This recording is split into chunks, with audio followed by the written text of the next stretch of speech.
एकांत स्थल में कुछ देर बैठने का अभ्यास करना चाहिए। एकांत सुख मास्यताम, 24 घंटे में 48 मिनट का तो रख ही लो शांत एकांत। अपने कमरे में शयन के समय आधा पौन घंटा अगर आप निकाल पावे, बड़ा आनंद आएगा।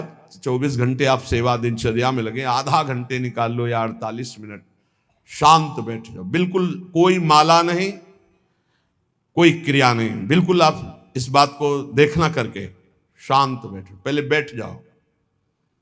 अब देखो आपका मन कहां है, तत्काल देखिए। जो ही शांत बैठे, अब है कहां? जो सामने रूप आ रहा है, चाहे वो वस्तु हो, व्यक्ति हो, स्थान हो, उसमें तुम्हारी ममता है, उससे तुम्हारा संबंध है। वस्तु, व्यक्ति, स्थान, प्रभु आ रहे हैं कि संसार का कोई वस्तु, व्यक्ति, स्थान आ रहा है? यदि कोई संसार का वस्तु, व्यक्ति, स्थान आ रहा है तो तत्काल उसमें भगवत भावना करो, या वहां से हटा के तत्काल अपने गुरु मंत्र में लगाओ। शांत एकदम बैठो। अब उस समय जांच करो कितनी बार किसका रूप आया। प्रभु का कितनी बार आया, संसार, और जिसका जितनी बार आए उससे अधिक नंबर देखिए कि 5 बार तो उस पुरुष का आया, 5 बार उस स्त्री का आया, और एको बार प्रियाजू का नहीं आया। इसका मतलब अभी प्रियाजू में हमारा मन नहीं लगा, अभी यहां स्त्री पुरुष में, वस्तु में, व्यक्ति में, स्थान में लगा। जांच करो और हृदय में पश्चाताप करो। धिक्कार है, इतना समय हो गया, एक बार भी प्रियालाल का रूप नहीं आया।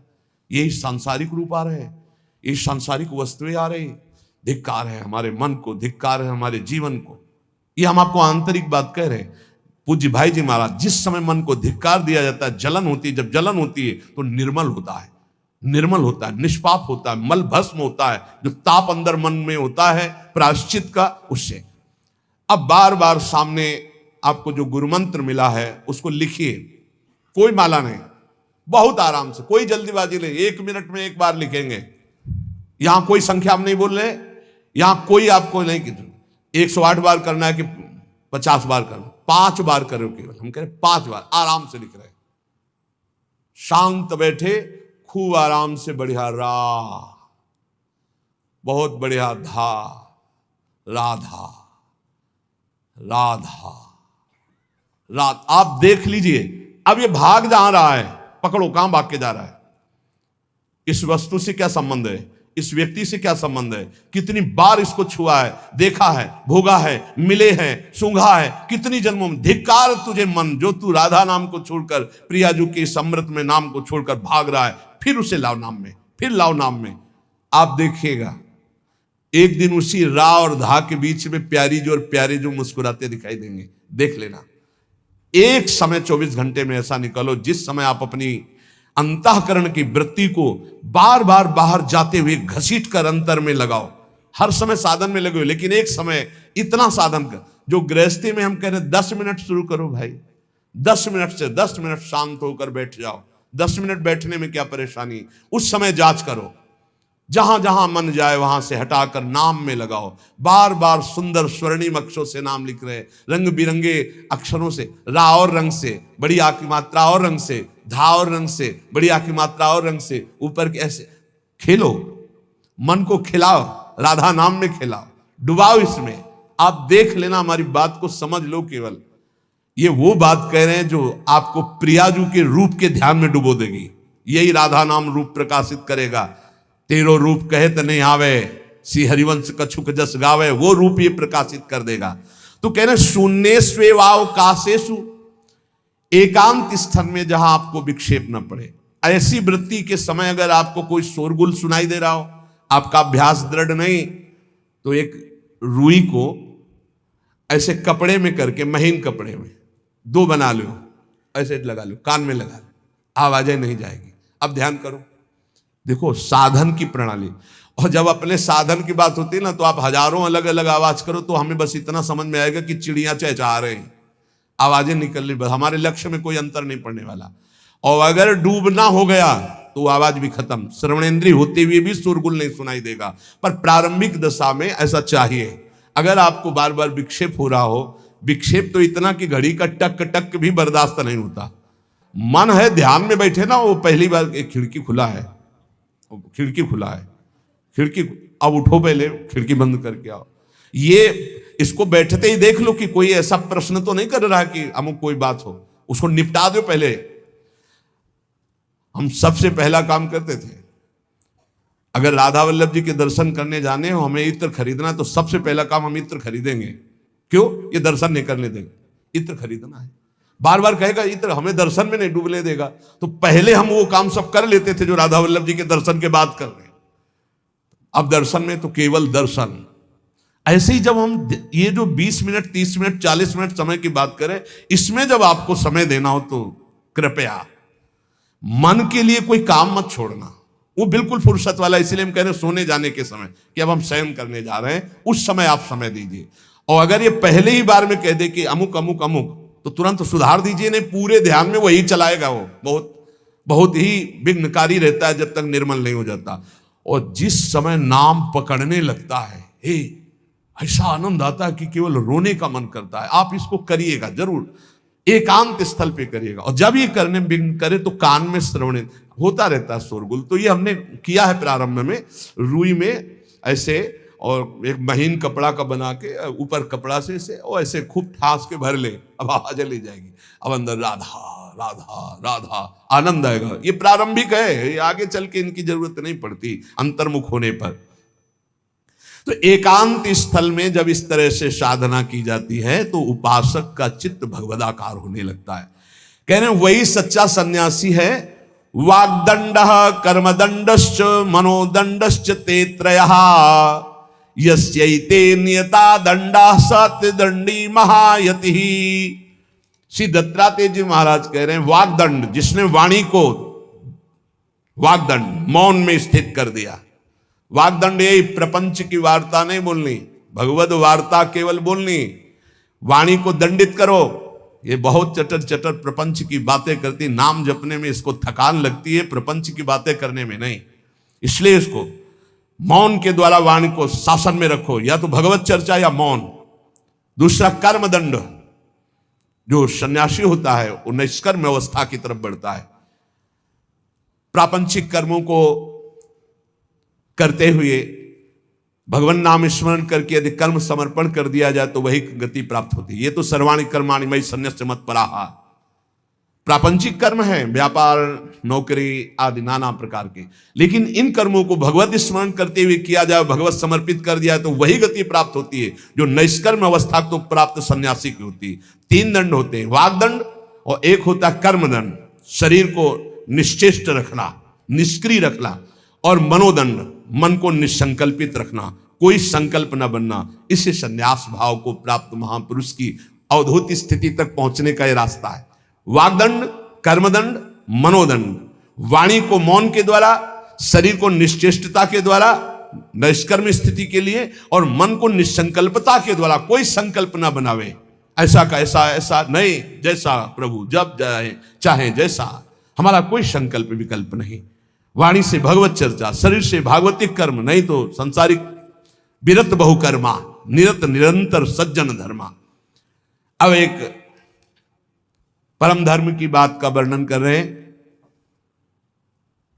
गृहस्थ धर्म में जैसे है, या जिनके पास बहुत अर्थव्यवस्था है, उनको चाहिए कि गौ सेवा से बहुत जल्दी शरीर पवित्र होता है, हृदय भी पवित्र होता है, और गोविंद भी प्रसन्न होते हैं। यदि गावः प्रदक्षिणेर कार्या वंदनीया ही नित्यशः मंगलायतनम दिव्याः श्रेष्ठास्पेता स्वयंभुवा। यदि गाय घर में पाली जाए या गौशाला खोली जाए और गौओं की सेवा की जाए, जिनके पास अर्थ है, भाव है, भगवान स्वयं श्री कृष्णचंद्र जी ने गौ सेवा स्वीकार की, गौ में चराई। गौओं की परिक्रमा करने से, जैसे आप प्रभु की बिहारी जी के मंदिर की 4 परिक्रमा करें तो जो फल आपको मिलेगा वही गाय की 4 परिक्रमा कर लें तो आपको प्राप्त हो जाएगा। गौ की प्रदक्षिणा से, गावः प्रदक्षिणी कार्या वंदनीया ही नित्यशः, जो रोज गाय को प्रणाम करता है और गाय की प्रदक्षिणा करता है तो भगवत प्रदक्षिणा का उसे फल प्राप्त होता है। जहां गौएं विराजमान होती हैं वो बड़ा पवित्र दिव्य तीर्थ स्थल माना जाता है। गौएं जहां विराजमान रहती, गौशाला में भजन करे तो कई गुना बढ़ करके प्राप्त होता है। स्वयं ब्रह्मा जी ने गौओं को दिव्य गुणों से विभूषित बनाया है। अप्यागाराणि विप्राणाम देवतायतनानि च यद गोमयेन शुद्ध्यंतिम किम ब्रूमो हृदिकम ततः। गाय के गोबर से जहां लेपा जाता है वहां जिस देवता का आवाहन करोगे वही देवता आकर विराजमान हो जाएगा। अपवित्र भूमि में भी यदि गाय के गोबर का लेप कर दिया जाए तो परम पवित्र मानी जाती है। गाय बहुत पवित्र, जहां वो बैठती है, जहां वो मूत्र त्याग करती, गोबर त्याग करती, वो स्थान तीर्थ तुल्य पवित्र माना जाता है। भगवान जब गाय के पीछे पीछे चलते तो गोरज उड़कर उनके मस्तक पर विराजमान होती, उनके मुखारबिंद पर विराजमान होती। बाल गोविंद के अनिष्टों को दूर करने के लिए गाय के पूंछ को उनके ऊपर से झाड़ा देती थी मैया। जब गुरुमंत्र वैदिक सिद्धांत से दिया गया था पहली बार तो पंचगव्य पिलाया गया था। गोमूत्रम गोमयम क्षीरम दधि सर्पिस्तथैव च गवाम पंच पवित्राणि पुनंत सकलम जगत। कितना भी बड़ा पापी हो अगर पंचगव्य पिलाया जाए तो वो वैदिक मंत्रों को स्वीकार करने लायक हो जाता है, पवित्र हो जाता है। पंचगव्य में पांचों चीजें गाय की होती है। गाय का मूत्र, गाय का गोबर, गाय का दूध, गाय का दही और गाय का घी, ये पांचों मिलाकर पंचगव्य पिलाया गया था। पहली बार जब वैदिक मंत्र दिया गया था तो पंचगव्य बनवाया था गुरुदेव भगवान ने सन्यास, और वो पिलाया था। ये पंचगव्य पिलाने से अपवित्रता का नाश होकर पवित्रता का संचार होता है। इसलिए धन्य है उनका जीवन जो गौ सेवा परायण है भगवत भाव से। गाय में साक्षात भगवान का भाव रखकर गौ सेवा करते हैं। त्रिषिता गौर गृहे बद्धा गेहे कन्या रजस्वला देव शास्त्र सन्निर्माल्य हंति पुण्यम पुराकृतम। यदि घर में गाय बंधी है और भूखी है और प्यासी है तो तुम्हारे सारे पुण्य नष्ट हो जाएंगे। अगर घर में रजस्वला कन्या बहुत काल तक है और उसका विवाह आप नहीं कर रहे हैं तो आपके सारे सुकृत नष्ट हो जाएंगे। यदि घर में ठाकुर जी विराजमान है, कर का पहनाया हुआ माला सुबह तुमने देख लिया तो तुम्हारे सारे पुण्य नष्ट हो जाएंगे, क्योंकि शयन कराते समय तुमने उतारा नहीं, अर्थात तुम सेवा में प्रमाद करते हो। तो देवतास्त्र सन्निर्माल्य हंति पुण्यम पुराकृतम। जैसे सुबह श्रृंगार किया तो रात्रि के शयन के समय वो हटा लेने चाहिए माले। जब हम शयन कराते हैं तो भले पुष्प शैया पे शयन कराएं पर माला नहीं धारण कराएं। श्रृंगार का माला अगर दूसरे दिन दर्शन किए क्यों पहने ठाकुर जी तो तुम्हारे सुकृत नष्ट हो जाएंगे। गाय बंधी हो घर में, वो प्यासी है और भूखी है, तुम्हारे सुकृत नष्ट हो जाएंगे। त्रिषिता गौर गृहे बद्धा, क्योंकि तुम्हारे पास है, सेवा करना चाहिए। यो वै गाम प्रतिसिद्धेन तो चरंतिम च स्वतरणम नरहा तस्य पूर्वे च पितरा कंपन्ते पतनोन्मुखा।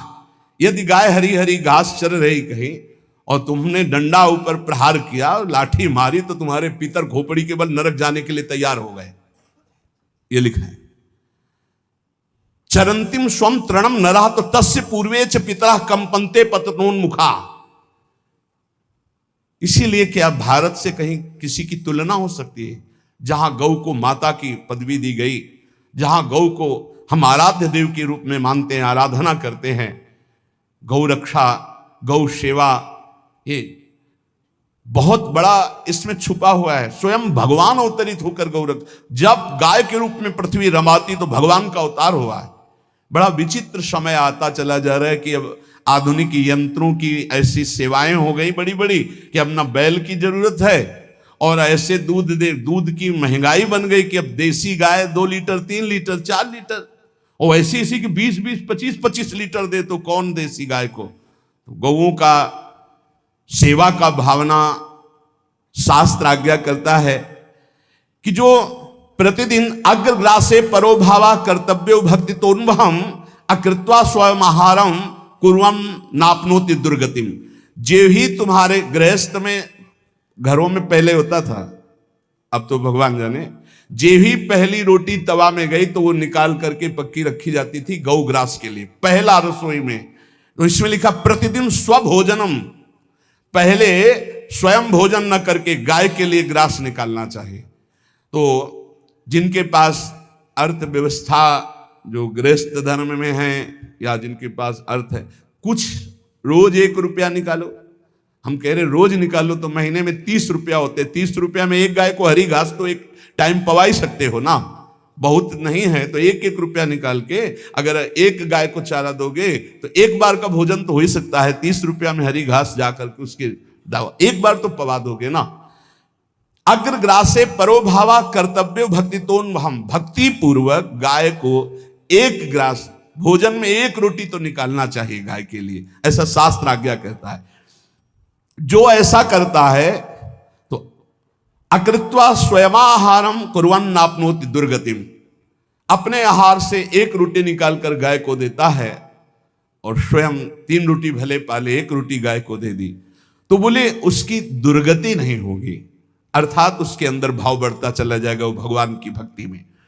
और तेनाग्नयो हुता सम्यक पितरश्चापितर्पिता देवास पूजितास तेने यो ददाति गवान्हिकम, जो प्रतिदिन गौ ग्रास निकालता है अर्पित करता है तो उसको अग्निहोत्र करने का फल मिलता है, उसके पितरों को तृप्ति मिलती है और समस्त देवताओं के पूजन का फल मिल जाता है जो गौ ग्रास निकालता है।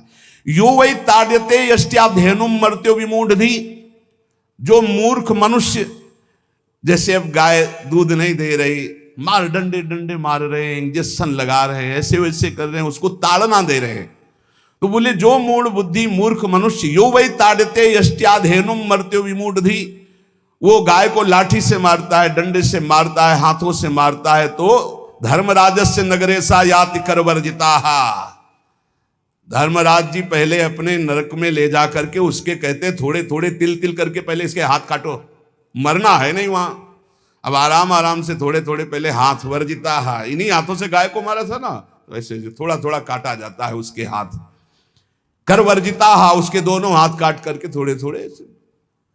यो वै दंसान वार्यति तस्य पूर्वे कृतार्थ कहा नृत्यंत सवादिस्मास तरिष्यति भाग्यवान, जो गौ के शरीर को स्नान कराता है, गौ के शरीर को कीट आदि से मच्छर आदि से रक्षा करता है और खूब अच्छा अच्छा पदार्थ गौ, केवल दूध के लोभ से नहीं, ये हम गौ सेवा की बात कर रहे हैं, ये कि नहीं वहां 10 लीटर दूध देती तो हाथ फेरो, जब दूध नहीं देती है तो चारा भी ठीक से नहीं दे रहे और उसके ये स्वार्थी हो, गौ सेवा का बात नहीं, वो दूध का लोभी केवल व्यापार की बात करता है। गौ सेवा का तात्पर्य है गौ सेवा केवल खूब बछड़े को पिला दिया प्रसाद रूप से जो दूध मिला उसका अपने सेवन की, वो बात तो अलग है।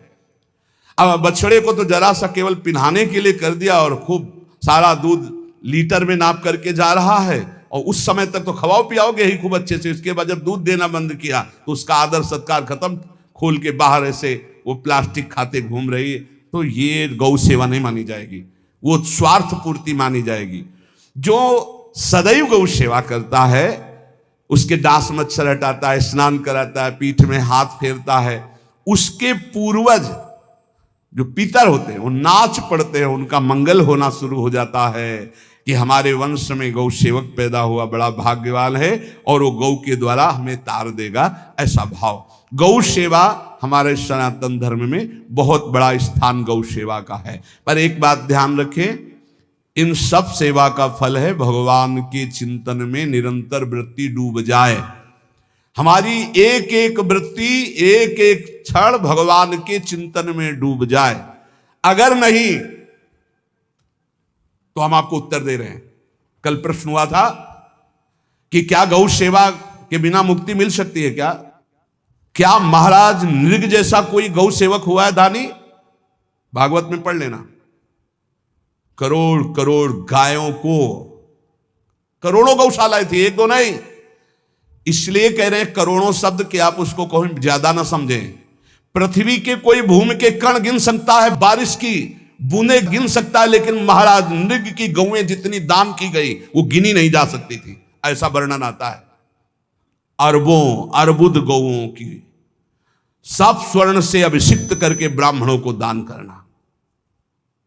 इतने बड़े गौ सेवक, इतने बड़े दान करने वाले, एक चूक हो गई, ना दान लेने वाले तपस्वी ब्राह्मण की गाय किसी अन्य ब्राह्मण को दान कर दी, और वो ब्राह्मण ने जब गाय देखी बोली मेरी गाय चुरा ली। बोले महाराज नृग ने दी। महाराज नृग से कहा मेरी गाय है, तो उन्होंने कहा गौशाला में आ गई होगी, आपको 10,000 गौवें देते हैं, आप अपनी गाय। बोले मैं प्रतिग्रह नहीं लेता। जिसने दान लिया था उसने कहा गाय यही लेके जाऊंगा, तो उनका आप गाय छोड़ दीजिए, आपको 10,000 गाय देते। बोले नहीं लूंगा। बस अनजाने के अपराध ने गिरगिट बना दिया था, कुएं का गिरगिट। पर भगवान बड़े कृपालु हैं, गौ सेवक थे, इसलिए गोविंद द्वारिकाधीश जी ने उनका उद्धार किया। सब साधन का फल है अच्युत भावना से युक्त होकर, भगवत भावना से युक्त होकर निरंतर भजन करते हुए सेवा परायण रहो, चराचर जगत की सेवा परायण रहो। भजन करना ही सबसे बड़ा परम धर्म है। हम सब सेवाएं करें जगत की, लेकिन अंदर से राधा राधा राधा, गोविंद गोविंद गोविंद गोविंद, आनंद आ जाएगा। तन से सेवा करो, मन से भगवान के चिंतन, मामनुष्मर युद्धते, भगवान के चिंतन में रहो। सेवा और व्यापार में अंतर होता है। गौ सेवा के बहाने से धन का जो दान लेना है और उसका अपने में प्रयोग करना, मैं पितरों सहित नरक जाना है, लिख लो। गौ सेवा के बहाने से दान लेना और उसका अपने परिवार के सुख में पैसे का प्रयोग कर देना या अपनी वासनाओं की पूर्ति में लगा देना। आया गौ सेवा के लिए और आप प्रयोग कर रहे हैं गाड़ी घोड़ा नाना प्रकार के सांसारिक भोगों में, तो लिख लो पितर सहित तुम्हारे नरक जाएंगे, क्योंकि गौ सेवा के लिए आया है। गौ सेवा का धन सिर्फ गौ सेवा में ही लगना चाहिए। आप गौ सेवक है, दूध पान कीजिए, रोटी खा लीजिए, लेकिन गौ सेवा का अर्थ आप अपने वासनाओं की पूर्ति में, अपने मनोरंजन में या अपने मन के संकल्प भावना में नहीं पूरी कर सकते। गौ सेवा के लिए ही पूरी कीजिए। गौ के वास का निर्माण, गौ के भोजन की व्यवस्था, वो दूध दे ना दे, वो कैसी भी अवस्था में हो, उसकी सेवा परायणता, उसके लिए सेवक रखना, सेवकों को भी सुख प्रदान करना, लेकिन स्वयं कभी गौ के सेवा के लिए आए हुए धन का स्वयं के लिए भोग न करना और निरंतर भजन में रखना, उसे परम पद की प्राप्ति हो जाएगी।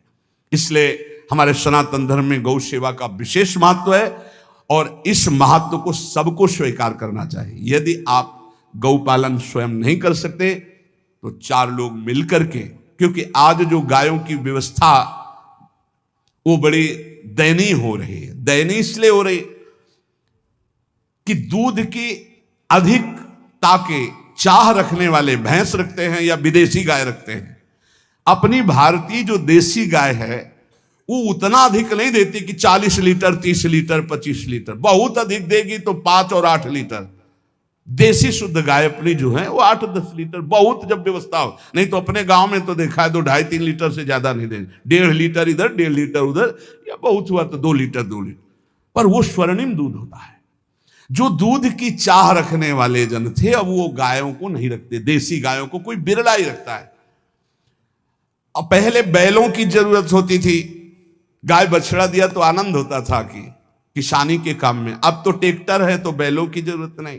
अधिक दूध के लिए अरे अब तो पशुओं की जरूरत नहीं, केमिकल से दूध बन रहे हैं, टैंकर के टैंकर। तो फिर हमारी जो गायें हैं उनकी बड़ी दुर्दशा हो रही। तो हमें चाहिए कि जो गृहस्थ जन हैं, धनी मानी जन हैं, या जिनके पास शरीर व्यवस्था, बौद्धिक स्तर, सेवा परायण, अर्थव्यवस्था, वो थोड़ा 4 गाय की व्यवस्था करके उनकी सेवा करें, क्योंकि हमारे सनातन धर्म का स्वरूप है जहां मां पदवी दी गई है गांव को, गौ माता कहा गया है। गौ में समस्त देवता विराजमान है। गौ का बहुत बड़ा महत्व वर्णन किया गया धर्म शास्त्रों में।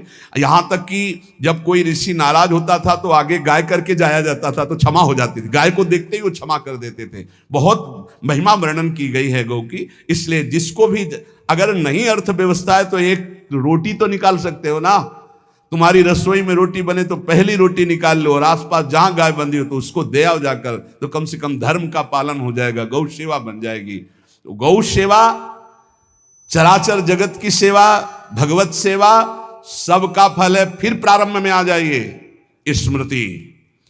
योगी हो तो चित्त की वृत्ति का निरोध करके परमात्माकार, ज्ञानी है तो चित्त वृत्ति का लय करके स्वरूप स्थित, भक्त है तो एक एक वृत्ति सावई मनः कृष्ण पदार विंदयो, भगवान के चरण में, भगवान के नाम में, भगवान के रूप में, भगवान की लीलाओं में स्मृति अगर नहीं तो सब साधन अधूरा, और स्मृति तो हर साधन पूरा। इसलिए एक बार कमर कस लो, चाहे जगत की सेवा करो, चाहे जिस कार्य में लगे हो, तुम्हारी स्मृति प्रभु में लगी हो। स्मृति के बिना हम जीवन का कोई महत्व नहीं समझते। स्मृति विहीन जीवन सब व्यर्थ। इसीलिए उन परमहंसों के चरणों में स्वयं भगवान चरण रज लेने के लिए पीछे डोलते हैं, जो निरपेक्षम मुनिम शांतम निर्वैरम समदर्शनम अनुब्रजाम्यहम नित्यम पुयत्यंगुरेण भी। ना कोई प्रतिज्ञा, ना कोई चाह, ना कोई इच्छा, निरंतर भगवदाकार वृत्ति, निरपेक्षम मननशील, द्वंद्व विमुक्ता, जो शांत हैं, जो किसी से वैर नहीं रखते, भगवदाकार वृत्ति, उसी मार्ग के आप पथिक हैं। सर्वतो भावेन, अपने मन को समेट लो धर्म और कर्म दोनों से, और साब त्यज लोक धर्मान, और परम धर्म का सेवन करते हुए समस्त चराचर जगत को भगवत स्वरूप निरखते हुए इसी जन्म में परम पद को प्राप्त हो जाओ। सत्संग का सार हमारा शरीर है, इससे सेवाएं बने, हमारा मन है, इससे चिंतन बने, हमारी वाणी है, इससे लीला गुण का गायन करें, और हम स्वयं परमात्मा अंश हैं, परमात्मा स्वरूप है, ऐसी ठसक बनी रहे, जीवन मुक्त ही हो। स्वार्थ को लेकर किया गया धर्म रंग नहीं लाता। निष्काम किया हुआ छोटा सा भी धर्म परमार्थ की ऊंचाई पर चढ़ा देगा। ध्यान रखना, परमार्थ की ऊंचाई पर चढ़ा देगा। इसलिए निष्कामता सब सोहित, निष्कामति। श्री वृंदावन विश्राम, श्री राधा वल्लभ लाल को हृदय ध्यान मुख नाम।